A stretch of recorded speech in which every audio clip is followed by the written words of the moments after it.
dalam arti ya puasa hari itu dia menjadi batal karena sebab haid dan nifas. Nah ini merupakan syarat seseorang dinilai untuk melakukan ibadah puasa. Nah kita minimal Bapak sekalian, kalau kita sudah memang berstatus sebagai muslim, ya paling tidak 3 syarat sah yang harus kita penuhi sebelum kita berpuasa.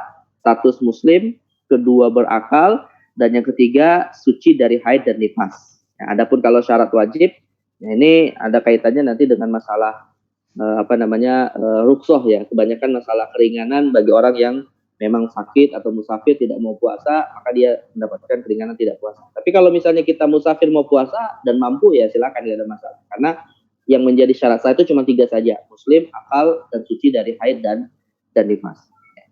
Baik, sekarang kepada praktek yang kedua, rukun puasa. Ya, jadi setelah kita memenuhi 3 syarat sah, muslim, akal, dan suci dari haid dan nifas, maka kita memulai ibadah puasa dengan melakukan 2 rukunnya. Dan rukun puasa ini ada 2 hanya ya, cuma 2 saja. Pertama adalah niat, dan yang kedua melakukan imsak. Ya.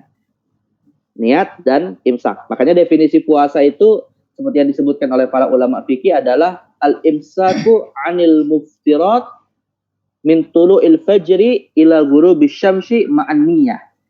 Puasa itu definisinya menahan diri dari hal yang membatalkan dari sejak terbit fajar sampai terbenam matahari dengan niat ibadah. Maka dari definisi ini nanti para ulama menetapkan rukun puasa cuma 2. 1 niat, kedua imsak. Ya. Nah kalau untuk niat ada ketentuan yang harus kita ketahui. Pertama dalil bahwa niat itu adalah rukun puasa. Ya hadis yang sering kita dengar, innamal a'malu binniyat. Setiap amal perbuatan itu tergantung kepada niatnya. Karena begini, niat ini Bapak sekalian akan membedakan kita melakukan sesuatu itu dalam rangka apa. Ya, misalnya begini, apa yang membedakan antara seseorang itu sedang puasa dengan sedang ikut program diet misalnya. Dia nggak makan dari pagi sampai sore atau sampai malam. Nah ini apa yang membedakan antara dia ibadah dengan sedang program diet? Ya tentunya kembali kepada niat kenapa dia tidak makan dan tidak minum. Nah maka di sini harus diniatkan ibadah puasa itu atau puasa yang kita lakukan dalam rangka untuk ibadah. Tetapi agar niat kita menjadi sah, khususnya dalam puasa Ramadan, mesti memenuhi beberapa ketentuan dan syarat. Nah, ini ada syarat-syarat untuk sahnya niat kita. Yang pertama adalah niat ini para ulama sepakati tempatnya ada di hati. Ya. Jadi para Bapak Ibu sekalian, para ulama semuanya sepakat bahwa niat itu adalah amalan qalbi. Amalan yang terkait dengan masalah hati. Jadi semua sepakat kata Imam Nawawi tempatnya ada di dalam hati. Tetapi boleh nggak kalau misalnya niat ini kita lafadzkan? Nah, misalnya kalau di sebagian masyarakat kita itu kan punya tradisi setelah sholat tarawih biasanya bareng-bareng baca ya nawaitu qauma ghadin an adai fardhi syahri ramadhan hadhihi sanah lillahi ta'ala. Nah ini melafadzkan niat seperti ini apa hukumnya? Maka jawabannya sama sebagaimana kita mengetahui perbedaan tentang melafadzkan niat sebelum sholat. Yaitu bahwa melafadzkan niat ibadah termasuk masalah khilafiyah. Masalah khilafiyah itu dalam arti ya sudah, yang mau niat silakan, yang nggak mau niat, yang mau melafadzkan niat silakan, yang tidak mau melafadzkan nggak ada masalah. Yang penting semua sepakat pada titik niat ada di dalam hati. Ya, karena melafadzkan ini masuk wilayah khilafiyah yang harus saling menghargai satu sama lain. Tapi kalau kita lihat hukumnya menurut 4 mazhab, maka melafadzkan niat ini dalam mazhab Syafi'i dan Hambali adalah sunnah karena memang dimaksudkan untuk membantu menghadirkan niat dalam hati. Kemudian dalam mazhab Maliki khilaful aula itu artinya lebih baik tidak dilafadzkan meskipun boleh-boleh saja. Nah, sedangkan dalam mazhab Hanafi mereka mengatakan ini melafadzkan niat adalah bid'ah karena memang dianggap tidak ada contoh dari Rasulullah, maka dikategorikan bid'ah yang dihukumi dengan hukum makruh. Tapi sekali lagi ini masalah khilafiyah, pendapat manapun yang kita ambil itu silakan, yang penting saling menghargai dan titik kesepakatannya adalah bahwa niat tempatnya di dalam hati. Ya. Kemudian syarat yang kedua sekaligus yang ketiga, khusus untuk puasa Ramadan harus ada niatnya ini ditabyid dan sekaligus ditakyin. Nah tabyid itu maksudnya apa? Tabyid itu artinya niatnya ini di dalam hati munculnya harus di malam hari. Dan malam hari itu standarnya dimulai dari sejak terbenamnya matahari saat kita berbuka puasa misalnya, dan berakhir menjelang waktu fajar. Jadi kalau di waktu manapun kita meniatkan berpuasa Ramadan esok hari dari sejak maghrib sampai menjelang subuh itu sudah memenuhi syarat tabiat. Ya, karena Nabi mengatakan man lam yubayyitis siyam qabla tulu'il fajri fala siyam lahu. Barang siapa tidak meniatkan ya niat puasanya di malam hari sebelum fajar maka tidak sah puasanya. Nah, jadi artinya harus malam hari dia berniat puasa. Ya. Dan tidak mesti niatnya ini ketika sahur. Kalau misalnya kita sudah niatnya misalnya sebelum tidur, lalu kemudian pas setelah bangun dari tidur rupanya nggak sempat sahur karena kesiangan. Nah maka niat kita sudah dinilai sah. Yang penting ada satu waktu antara maghrib sampai fajar kita sudah berniat untuk melakukan ibadah puasa. Nah begitu juga niatnya ini harus ditakyin. Takyin itu artinya niat puasanya itu harus dipastikan. Dia sedang ingin puasa apa. Makanya kan dalam lafaz niat yang tadi kita sebutkan, para ulama mengajarkan nawaitu shauma ghadin. Ya, aku berniat puasa esok hari di bulan Ramadan. Itu maksudnya adalah dalam rangka untuk memastikan puasanya ini memang puasa yang dilakukan di bulan Ramadan dan di esok hari. Ya, karena jangan sampai nanti ada orang yang berniat, aku niat puasa qadha padahal dia di bulan Ramadan. Berarti kan kalau puasa qadha kan qadha Ramadan yang lalu. Nah, itu tidak benar niatnya. Maka harus dipastikan niatnya adalah ada dalam rangka melakukan ibadah puasa esok hari dan pada bulan Ramadan yang dia memasukinya. Nah, ini namanya disebut takyin. Ya. Kemudian yang keempat, mayoritas ulama berpendapat niat itu menjadi sah khusus untuk puasa Ramadan yang 1 bulan penuh harus diniatkan pada malam hari itu diulangi setiap malamnya. Namanya disebut tajdid. Jadi kalau menurut mayoritas ulama, kecuali mazhab Maliki, mereka menetapkan tidak boleh niat itu hanya 1 kali di awal Ramadan untuk 30 hari ke depan. Nah, ini nggak bisa. Jadi harus setiap malamnya ini berniat. Maka kalau misalnya ada orang yang misalnya tidur dia setelah asar, ya, misalnya tidur setelah asar, lalu rupanya bangunnya besok subuh misalnya gitu ya. Nah, maka dalam hal ini dia tidak sah puasa di esok harinya. Kenapa? Karena malamnya dia belum berniat, dan yang kedua, kalau dia niatnya misalnya mewakili 30 hari ke depan, nah ini tidak dianggap sah. Jadi harus setiap malam dia berniat. Nah, ini disebut dengan tajdid. Ya. Kemudian yang kelima, niatnya harus istimror. Istimror itu artinya ya selama berpuasa dari sejak terbit fajar sampai terbenam matahari, niatnya tidak pernah berubah. Jadi artinya tetap dia berniat untuk melakukan ibadah puasa. Ya kalau dalam konteks puasa Ramadan sih saya pikir tidak ada masalah karena semuanya berpuasa. Tapi yang menjadi masalah adalah kalau puasa sunnah. Ya karena bisa jadi kita puasa sunnah misalnya di akhir Sya'ban ini atau puasa qadha Ramadan ya di akhir Sya'ban tiba-tiba di tengah hari ada teman yang kemudian mau traktir makan misalnya. Ya, otomatis kan ada gejolak di dalam hati gitu ya, mau tetap melanjutkan puasa atau menerima tawaran. Maka dalam hal ini kalau puasa kita ingin tetap sah harus tidak boleh berubah ya sampai selesai puasa istimror niatnya tidak boleh berubah. Tapi kalau tiba-tiba berubah gitu kan, udahlah saya terima traktiran. Rupanya di siang hari saat sudah dijanjikan batal nggak jadi. Nah, maka nggak boleh kemudian kita katakan udahlah saya niat lagi. Nah, ini nggak bisa gitu. Jadi harus niatnya terus menerus tidak berubah sampai selesai berpuasa. Nah, ini 5 syarat atau 5 ketentuan agar niat puasa kita menjadi sah, letaknya di hati, di malam hari, dipastikan puasa Ramadan pada hari kita memasukinya, kemudian tidak diulangi setiap malam, tidak boleh hanya 1 kali niat dalam 1 bulan penuh, dan yang kelima harus terus menerus ya. Baik, kemudian imsak. Imsak secara bahasa artinya adalah menahan diri. Maksudnya ya imsak itu puasa itu sendiri. Jadi sudah memulai melakukan aktivitas puasa. Nah, ini namanya disebut dengan istilah imsak ya. Nah, imsak ini sendiri dasarnya adalah ayat Al-Qur'an surat Al-Baqarah 187 wa kulu washrabu hatta yatabayyana lakumul khaytul abyad minal khaytil aswadi minal fajr. Ya, kita diperintahkan untuk puasa dari sejak fajar tsumma atimmus siyama ilal lail dan sempurnakan pada malam hari, maksudnya adalah waktu maghrib.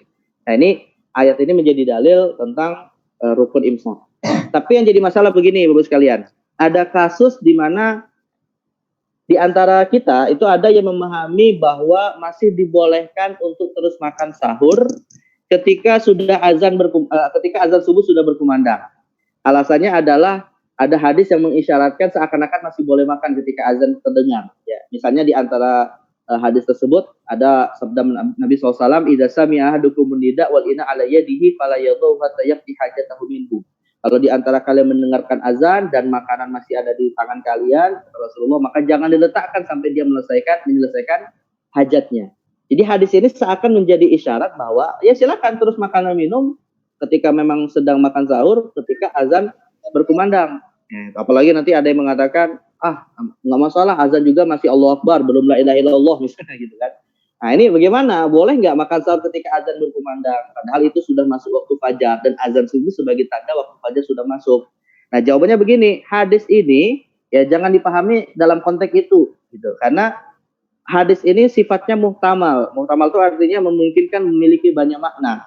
Nah di antara maknanya bisa jadi yang dimaksud azan oleh Rasulullah ini adalah azan sholat maghrib, ya. Karena ketika kita sudah mendengar azan maghrib, ya kan kita langsung boleh makan berbuka puasa. Jadi bukan secara khusus malah terkait dengan sahurnya. Nah kalau misalnya kita kaitkan hadis ini terkait dengan masalah sahur, ini malah bertentangan dengan ayat Al-Quran yang kita baca tadi, yaitu wakulu washrobu hatta yatabayyana lakumul khaytul abyad minal khaytil aswadi minal fajar, di mana Allah memerintahkan kita mulai puasa itu di waktu fajar. Nah, ini bertentangan kalau pemahamannya seperti yang tadi kita sebutkan, boleh makan sahur saat masih azan.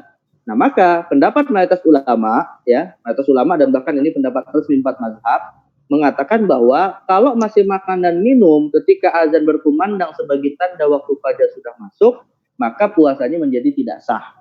Dan Imam Nawawi dalam hal ini menyebutkan kesepakatan tersebut. Kata beliau, jika tala al-fajru wa fihi ta'amun falyalfidhu, kalau sudah terbit fajar yang biasa ditandai dengan azan subuh dan di mulut kita masih ada makanan, wajib diyalfidhu, wajib dikeluarkan, wa yutimmu shaumuhu, dan terus dia boleh meneruskan puasanya. Fa ini bacala'ahu ba'da ilmihi bil fajri batala shaumuhu wa hadzal khilaf fihi. Tapi kalau misalnya dia masih terus makan padahal sudah dipastikan fajar masuk dengan ditandai azan subuh, maka batalah puasanya, kata Imam Nawawi, dan tidak ada perselisihan di antara ulama dalam masalah ini.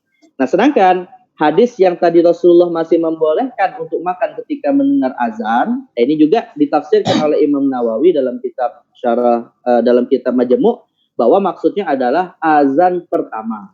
Karena di zaman Rasulullah itu ada 2 azan, ada azan Bilal, ada azan Abdullah bin Ummi Maktum. Ya, jadi kalau azan Bilal dikumandangkan, Rasul tetap membolehkan para sahabat untuk makan. Ya, karena azan itu menunjukkan bahwa atau sebagai pengingat bahwa kita akan bersiap-siap untuk mulai ibadah puasa, tapi tetap masih dibolehkan untuk makan dan minum. Tapi kalau sudah terdengar azan Abdullah bin Ummi Maktum, nah disinilah waktu fajar yang menandakan masuk waktu sholat subuh. Maka Nabi mengatakan al-fajru fajron. Ya, fajar itu ada 2. Fajar yang pertama adalah fajar di mana kita masih boleh makan, tidak boleh sholat. Maksudnya masih boleh makan sahur, tidak boleh sholat subuh. Dan fajar yang kedua, fajar yang dimana kita tidak boleh makan, tapi sudah boleh melakukan ibadah sholat. Maksudnya sudah berhenti makan sahur dan kemudian boleh untuk melakukan ibadah sholat subuh. Nah, jadi hati-hati sekalian, karena sekali lagi di negeri kita tidak jarang ya kita temukan ada yang namanya azan subuh itu 2 kali. Biasanya cuma sekali, dan ini biasanya adalah azan untuk menandakan waktu subuh, untuk melakukan sholat subuh itu sudah masuk sebagai tanda juga bahwa waktu mulai puasa kita sudah dimulai. Nah, jadi akhirnya sekali lagi ya kalau ingin makan sahurnya dalam kondisi tidak terburu-buru, ya jangan jangan terlalu mendekati waktu subuh. Tapi bagaimana, kan ada anjuran untuk makan sahur itu diakhirkan. Ya makan besarnya silakan setengah atau 1 jam sebelum makan sahur. Tapi niatkan mengakhirkannya itu minimal dengan hanya meminum 1 teguk air misalnya menjelang kita mendengarkan atau masuki waktu fajar. Nah, jadi artinya kan yang dimaksud dengan mengakhirkan itu tidak harus dalam bentuk makan besar. Ya makan besarnya biar lebih lebih tenang dan seterusnya. Ya kalau bisa cari waktu yang tidak sampai kita kemudian menjelang waktu fajar agar tidak terburu-buru. Nah seperti itu. Jadi ini ketentuan yang minimal, kalau sudah melakukan hal ini maka puasa kita menjadi sah. Ya. Baik, kemudian sebagai penyempurna, ya kalau tadi syarat dan rukun ini standar puasa kita dinilai sah. Dinilai sah itu artinya ya kalau kita sudah melakukannya maka meskipun nanti ada sunnah-sunnah yang kita tidak lakukan maka tetap puasa kita dinilai sah. Tapi untuk menyempurnakan kualitas pahala puasa kita maka anjurannya tetap juga kita melakukan amalan-amalan yang sunnah. Nah, dalam hal ini saya meringkaskan paling tidak ada 4 amalan sunnah yang menjadi pokok sunnah puasa. Ya. Yang pertama adalah makan sahur. Nah, bagi seorang muslim yang tidak makan sahur selama dia sudah berniat kemudian sudah bisa menahan diri dari pembatal puasa dari sejak terbit sampai terbenam matahari, ya hakikatnya dia sudah sah gitu, walaupun tidak makan sahur. Tapi sebaiknya tetap makan sahur. Karena Rasul mengatakan tasahharu fa inna fis sahuri barokah. Makan sahurlah karena di dalamnya terdapat keberkahan. Nah, jadi ini sunnah. Dan makan sahur ini sunnahnya diakhirkan menjelang imsak atau menjelang waktu fajar. Ya. Tapi yang dimaksud makan sahur di sini bukan berarti harus makan besar. Kita bisa jelaskan. Ya minimal kita minum seteguk air hangat misalnya menjelang waktu fajar. Nah itu sudah disebut kita mengakhirkan sahur. Ya. Kemudian yang kedua, seperti yang tadi juga saya katakan bahwa disebut makan sahur itu minimal walaupun hanya seteguk air. Kata Nabi SAW, as-sahuru barokah fala tada'uhu wal an yajra ahdukum jur'atan ma'. Sahur itu barokah, penuh keberkahan. Meskipun kalian hanya makan sahur, kata Nabi, dengan seteguk air. Nah, ini juga sudah dikategorikan makan sahur. Dan pahalanya yaitu malaikat dan Allah SWT senantiasa bersolawat kepada orang yang makan sahur. Ya. Kemudian sunnah lainnya adalah iftar, berbuka puasa. Nah, berbuka puasa ini juga disunahkan secara khusus, dan secara khusus juga kita disunahkan menyegerakannya. Ya, Nabi mengatakan la tazalu ummati bi khairin ma'ajjalul fitr. Umatku akan senantiasa baik, selama senantiasa mempercepat menyegerakan iftar. Nah, menyegerakan berbuka puasa dalam bahasa Arab namanya disebut takjil. Ya, jadi takjil itu sebenarnya menyegerakan puasa. Jadi takjil itu bukan menu puasa ya, Bu sekalian. Jadi takjil itu bukan gorengan, bukan es teh manis, itu makanannya. Tapi takjil itu maknanya adalah menyegerakan untuk berbuka saat sudah memasuki waktu maghrib. Nah, yang biasa ditandai dengan azan maghrib. Kemudian sunnah dengan menu berbukanya adalah aswadan. Aswadan dalam bahasa Indonesia artinya adalah dua hal yang berwarna hitam. Maksudnya adalah kita makan kurma atau kalau tidak ada dengan mendahulukan minum air putih. Nah, ini dua hal ini lebih dianjurkan ketika kita berbuka puasa. Kurma dan air putih. Kemudian juga disunnahkan berdoa saat berbuka.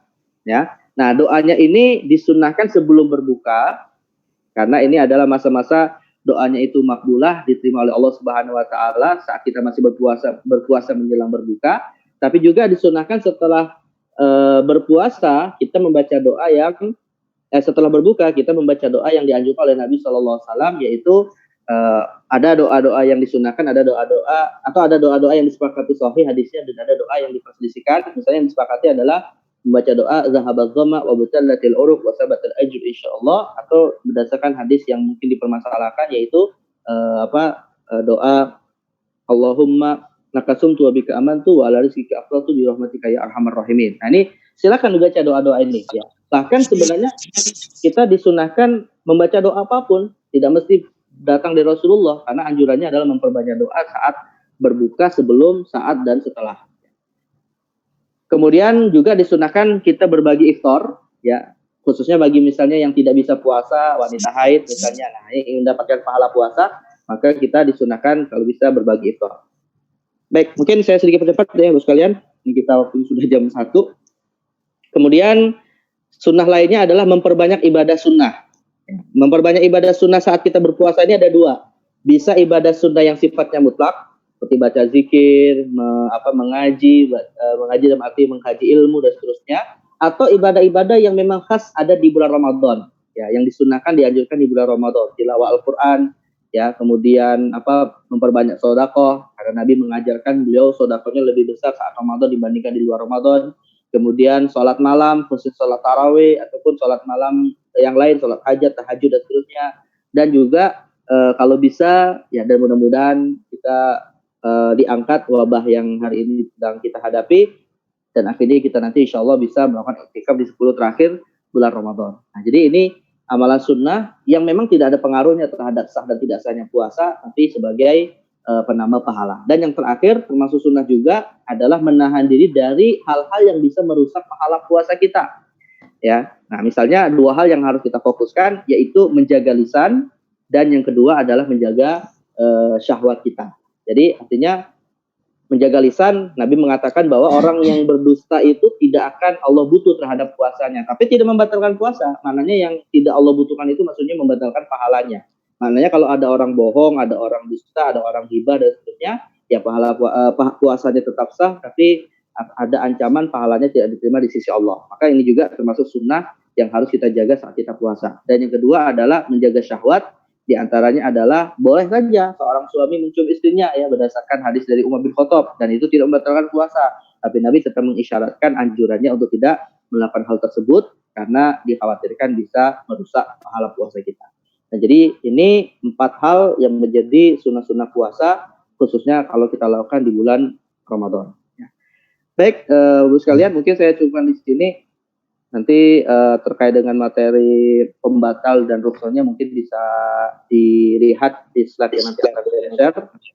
Kita kalau ada masih ada waktu mungkin kita bisa buka diskusi saja. Dan mudah-mudahan apa yang kita bahas hari ini manfaat. Dan silakan kepada hostnya.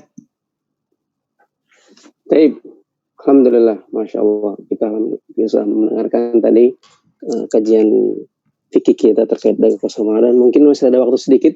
Boleh saya 1-2 pertanyaan ya? Ya, silakan. Bagi para jemaah peserta Zoom meeting, dipersilakan untuk bertanya, menggali lebih dalam, dan diharapkan tidak terlalu panjang pertanyaannya karena waktu kita juga terbatas. Cukup 1 orang 1 untuk mungkin 2 orang penanya ya, Ustaz ya? Ya, boleh. Silakan. Di-unmute masing-masing. Ya, silakan Pak Tostos. Dan ini mau bertanya satu aja, Ustaz. Misalkan istri saya ini haid di hari ketiga, Ustaz ya. Haid? Di hari ketiga. Sampai ke hari ke-8. Berarti itu kan ada 6 hari, Ustaz ya. Ya.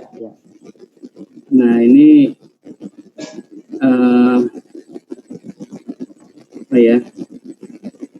nyaurnya 6 hari atau dilebihkan, Ustaz? Maksudnya tidak puasanya? Iya. Oke, baik. Ini barangkali ada perbandingan di sholat, Ustaz. Kalau di sholat kan misalkan keluar haidnya di asar, maka nanti ada kewajiban untuk mengqadha asarnya itu. Itu aja karena perbandingan tadi. Terima kasih, Ustaz. Assalamualaikum. Waalaikumsalam warahmatullahi wabarakatuh. Baik, begini Ibu sekalian, haid wanita itu para ulama sepakat minimal 1 hari, maksimal 15 hari. Dan umumnya wanita haid 1 pekan, 6-7 hari.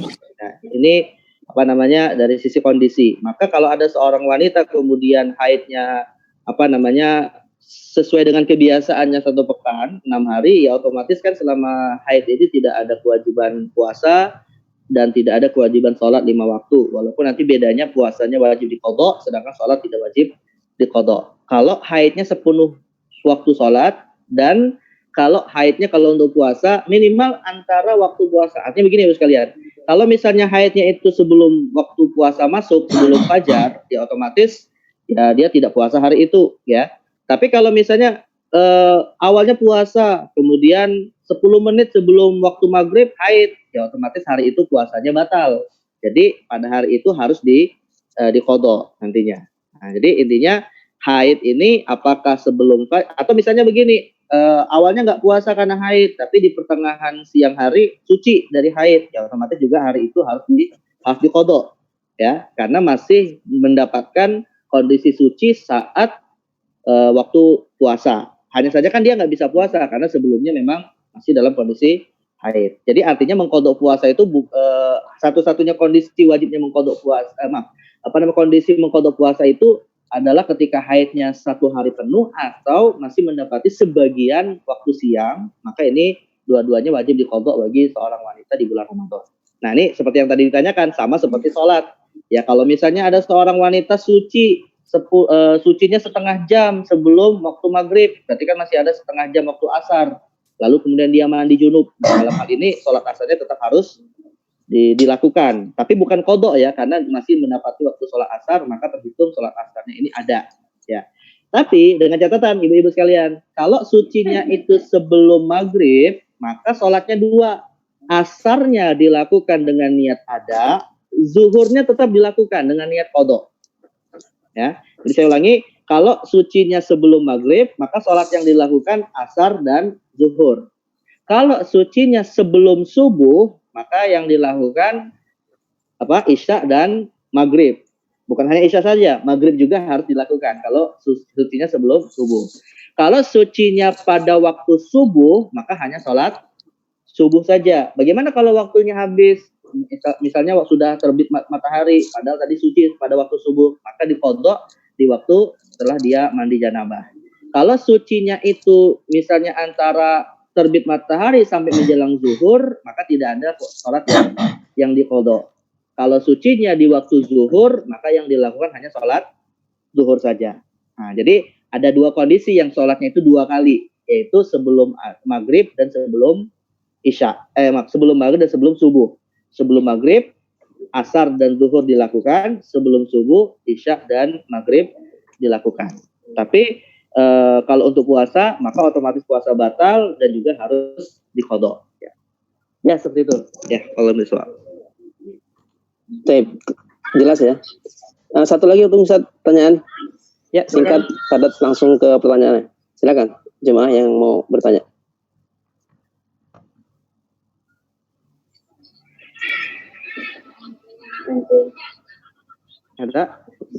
Ada? Silakan di unmute sendiri, Bapak Ibu, kalau yang ada yang mau bertanya. Speakernya di unmute.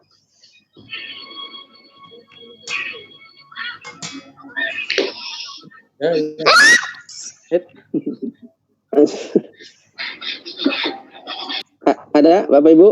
Kita tunggu.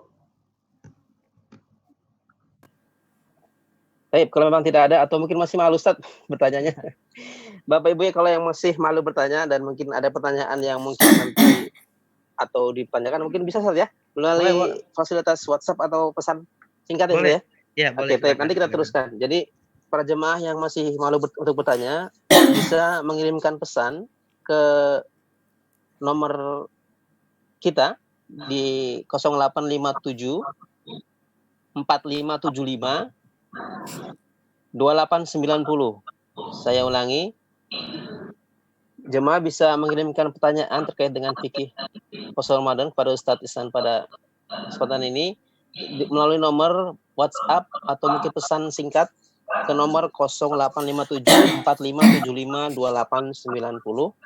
Saya ulangi lagi, 0857 4575 2890. 90 ya. Nanti akan kita teruskan pertanyaan ini dan Ustadz yang langsung akan menjawabnya dan kita akan teruskan ke Bapak Ibu sekalian. Baik, mungkin alhamdulillah kita sudah selesaikan kajian kita pada siang ini. Kita ingatkan bahwa kajian berikutnya pada hari Rabu itu adalah Ustadz terkait dengan kajian Asmaul Husna yang akan dibawakan oleh Ustadz Jamaluddin LC. Mohon Bapak Ibu sekalian hadir tepat waktu ya, karena ini masih ada juga yang mau bergabung padahal sudah hampir selesai. Kita mulai jam 12.25, kita kick off jam 12.30 dan mohon diingatkan jemaah yang akan bergabung untuk menonaktifkan speaker dan juga videonya. Jadi kita beri kesempatan Ustadz yang akan berbicara. Mungkin begitu saja Ustadz. Jazakallah khairan Ustadz Isnan dan juga para jemaah sekalian. Para jemaah bisa masing-masing meninggalkan room ini secara mandiri. Silakan. Saya akhiri dengan alhamdulillah. Assalamualaikum warahmatullahi wabarakatuh. Waalaikumsalam warahmatullahi wabarakatuh. Waalaikumsalam warahmatullahi wabarakatuh. Ya, saya pamit juga Pak ya. Assalamualaikum warahmatullahi wabarakatuh. Terima kasih Ustaz. Terima kasih. Sama-sama. Terima kasih. Waalaikumsalam.